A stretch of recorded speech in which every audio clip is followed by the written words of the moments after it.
unfollowinga, there is no problem. Then tugahita dukora kuri share profile. Noneho iyi QR code kubera tutayishaka, twe dushaka link, turakora hano handitse ngo copy link.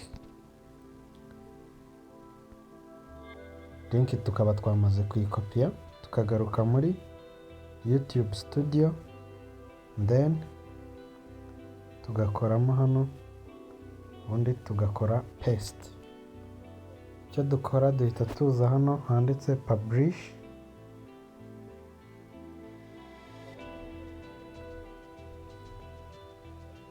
twamara gukora publish tukarindiraho gake ikarodinga.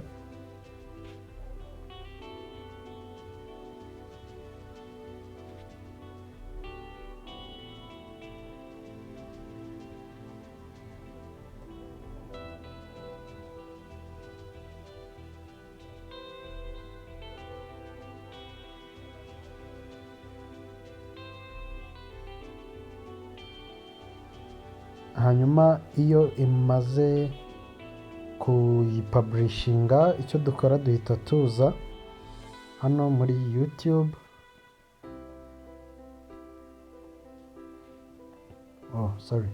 Iyi ni main account yanjye.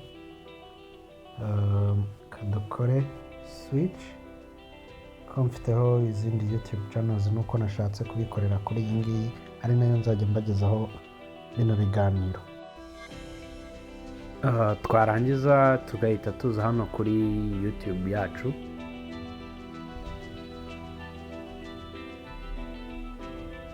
And then icyo dukora duhita tuza kuri account, tugakora kuri view,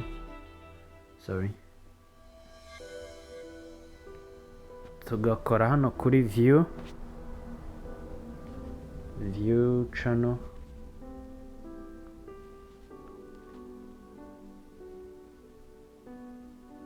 Hanyuma urabona ko link yamaze kugeramo, katurebe kuri more about this channel.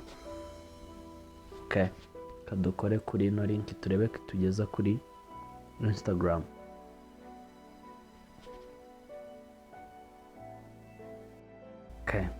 Urabona ko tugeze kuri Instagram yacu.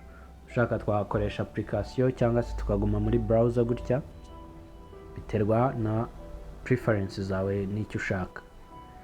So nimba iyi video igufashije, ihe like. Nimba ushaka ko tuzongera kubana mu bindi biganiro, wakora subscribe.